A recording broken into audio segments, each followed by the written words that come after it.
19 जुलाई 2026 को मध्य प्रदेश के मुख्यमंत्री डॉक्टर मोहन यादव की अध्यक्षता में गोंड वंश की ऐतिहासिक दुर्ग जगदीशपुर के चमन महल में मंत्रिपरिषद की बैठक वंदे मातरम गान के साथ संपन्न।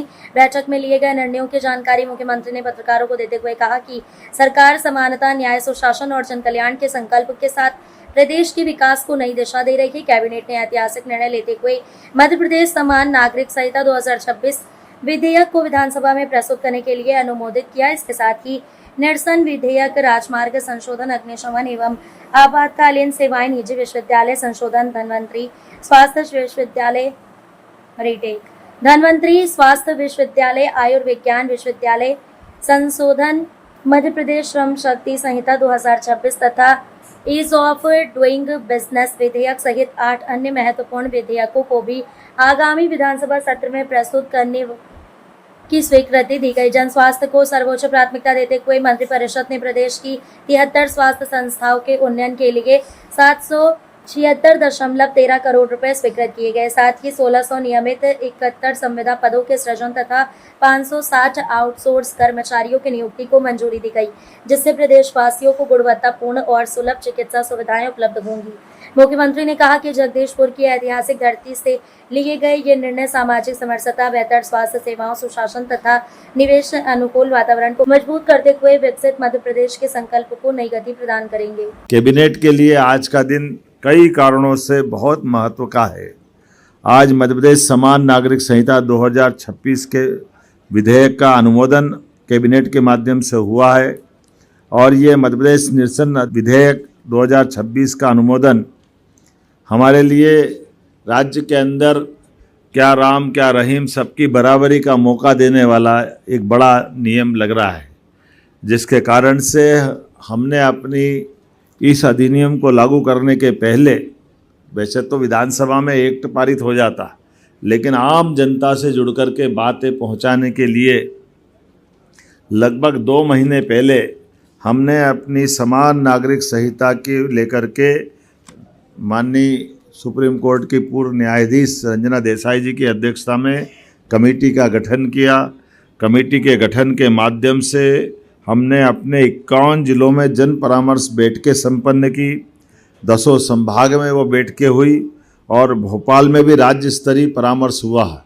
वो राज्य स्तरीय परामर्श में भी सभी राजनीतिक दलों के साथ, विविध हमारे धर्म के या अलग अलग सामाजिक क्षेत्र के संगठनों के साथ सबसे विस्तार से चर्चा हुई, उनसे बातचीत भी हुई। हमने जब अपने सभी धर्मों की समानता के लिए आगे बढ़ने का संकल्प किया और ये भी उल्लेखनीय है कि जब रिपोर्ट सबमिट हुई और जानकारी आई तो उस जानकारी के रिकॉर्ड में एवरेज 80% से ज़्यादा मुस्लिम बहनों ने इस नियम को लागू करने के लिए पक्ष में बात कही।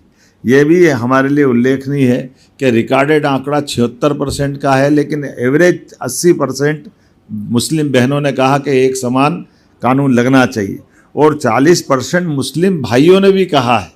नामजद भी आकर के बैठकों में इस बात को कोट किया कि ये हमारे लिए कानून लगना चाहिए। कई लोगों ने उनसे प्रश्न भी किया कि आप इस पे समर्थन कैसे दे रहे हैं, तो उनने खुलकर कहा कि हमारी भी माताएं बहनें हैं, हमारे लिए भी हमारी बहनों की ज़िंदगी को, अगर हिंदू भाई बहनों की बहन की ज़िंदगी इस एक्ट से सुरक्षित होती है तो मुस्लिम भाई बहनों की बेटियों के साथ क्यों अन्याय होना चाहिए।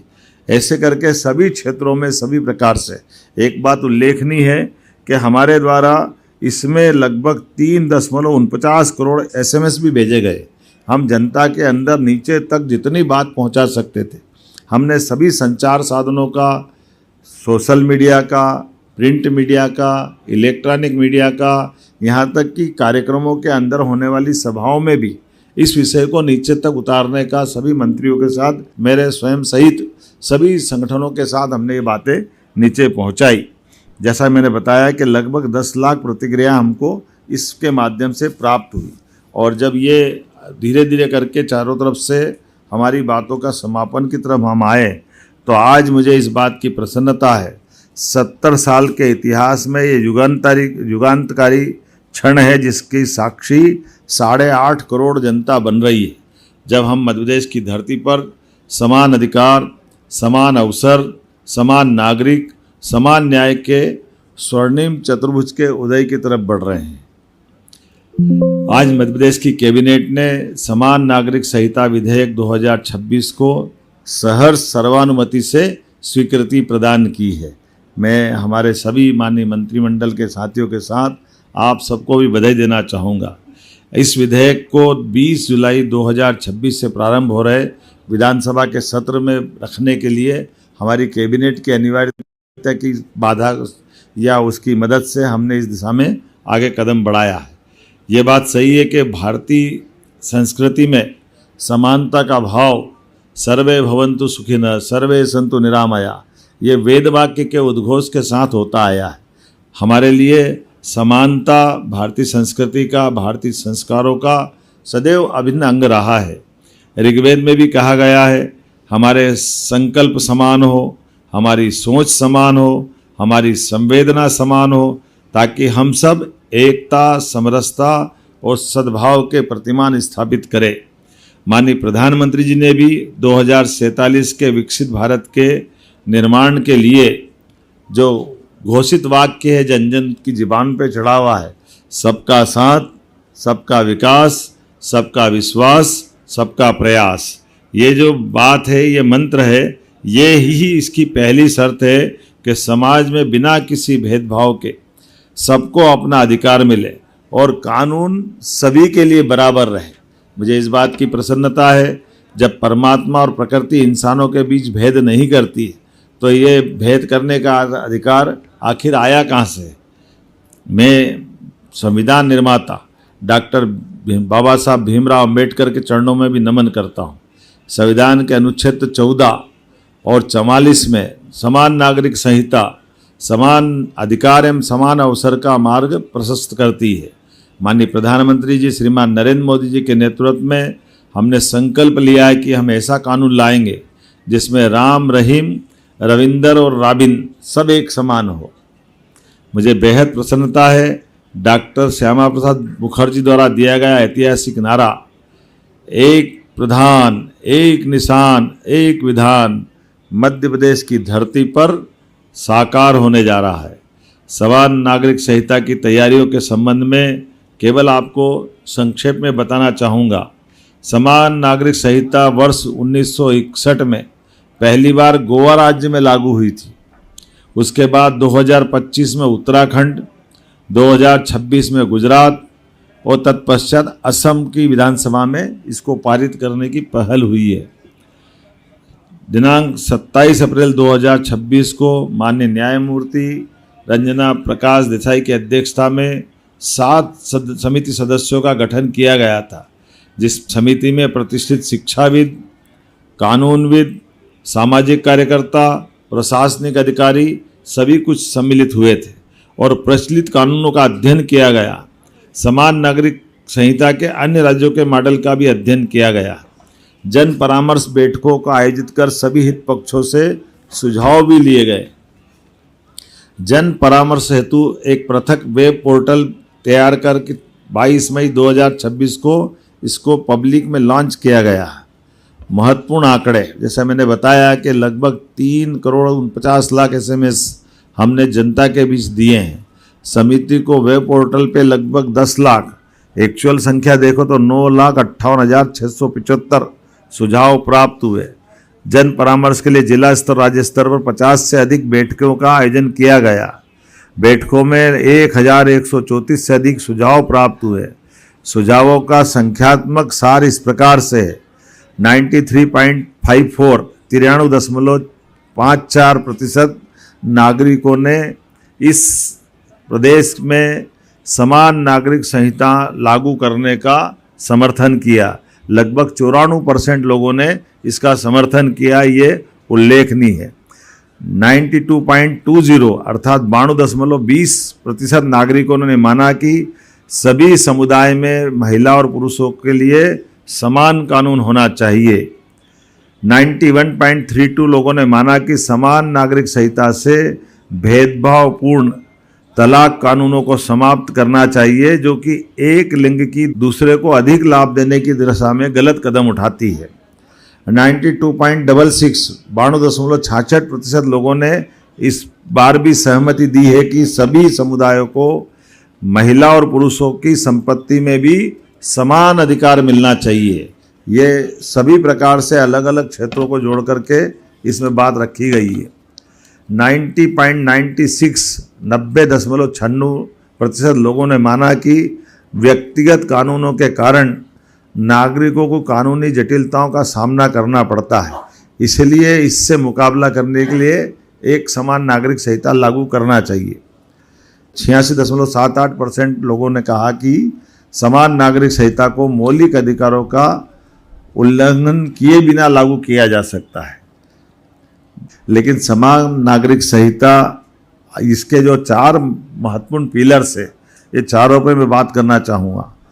विवाह इस राज्य में इस नियम के बाद एक ही लागू होगा, दूसरा विवाह निषेध माना जाएगा। जब तक कि कानून सम्मत रूप से विवाह विच्छेद नहीं हो तब तक दूसरे विवाह की परमिशन उसको नहीं रहेगी। विवाह विच्छेद में भी केवल शब्दों से कोई विवाह विच्छेद नहीं कर पाएगा। तलाक तलाक तलाक या ऐसे जो चीज़ें हैं, इससे इसको मुक्ति दिलाई गई है। कानूनी प्रक्रिया के बाद ही तलाक का दोनों पक्ष के बीच में निर्णय के आधार पर लागू किया जा सकेगा। उत्तराधिकारी का चयन भी उसी प्रकार से रहेगा। जो उत्तराधिकारी आमतौर पे होते हैं, इस कानून के बाद सबको समान रूप से उत्तराधिकारी एक कानून से चलने के लिए बाध्यता रहेगी। और एक उत्तराधिकारी में महिला पुरुष का भी अधिकार कम ज़्यादा नहीं होगा, दोनों को समान होगा। कुछ कानूनों में पहले महिलाओं को आधा अधिकार दिया गया था, ऐसे में बहनों को भाइयों को समान अधिकार इस कानून के माध्यम से दिया जाएगा।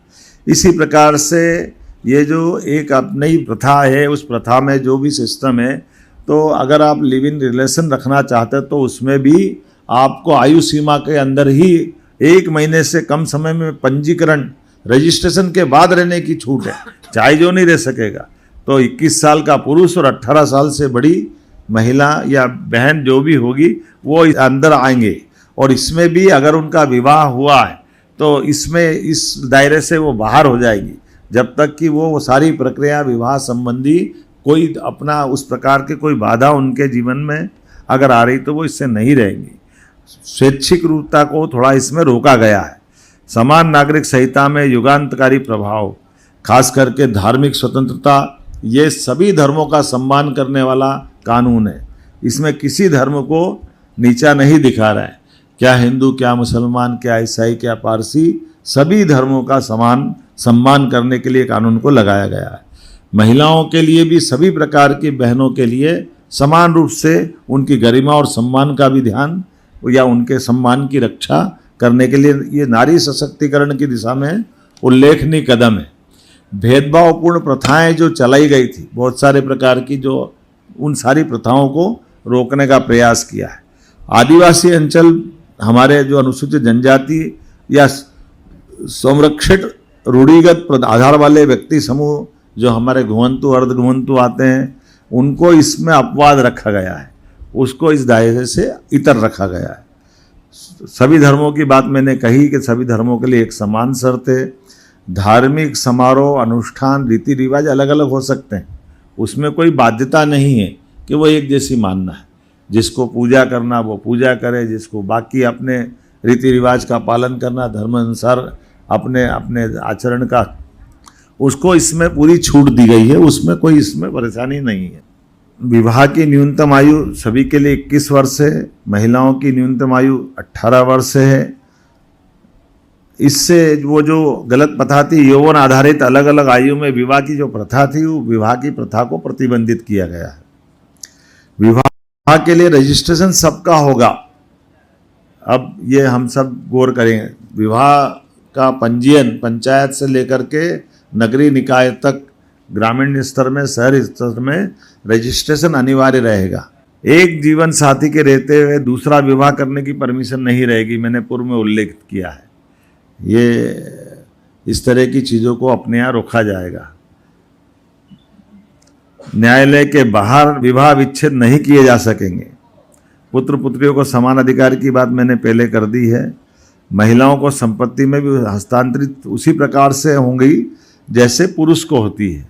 इसमें कोई अंतर नहीं रहने वाला है। विवाहित व्यक्ति लिव इन संबंध बनाता है तो 5 साल तक की सजा होगी उसको। ये हमने कठोरता से लागू कराया है, इसमें छूट नहीं है। न्याय सबके लिए समान है, अधिकार सबके लिए समान है, अवसर सबके लिए समान है। और यही संविधान निर्माताओं का सपना है, ये हमारी सरकार का सपना भी है। मैं मान के चलता हूँ जब इतना अच्छा नियम, इतना अच्छा कानून बना है तो सभी राजनीतिक दलों से आग्रह करता हूँ कि वो अपने दलगत राजनीतिक नुकसान नफ़े के बजाय प्रदेश की जो जनता की बेहतरी के लिए साथ आकर सामाजिक समरसता, महिला सम्मान, राष्ट्रीय एकता के प्रतिबिंब इस कानून को लागू करने में पुरजोर समर्थन दे। ये मैं आपके सबके माध्यम से सबसे अपील करना चाहूँगा। इस कानून को लाने का लक्ष्य विभाजन को विश्वास में बदलना, अन्याय को सम्मान में बदलना, सुझाव लेने के दौरान मिले गए सुझावों पर या जन समर्थन से मुझे इस बात की प्रसन्नता है। हर वर्ग, हर धर्म, हर समुदाय के लोगों ने अपने अपने तय इस विधेयक का पुरजोर समर्थन किया है। अंत में समिति के सभी सदस्यों का, विधेयक से लाने जुड़े वाले सारे अमले का और प्रदेश की जनता जनार्दन का मैं आभार मानता हूँ।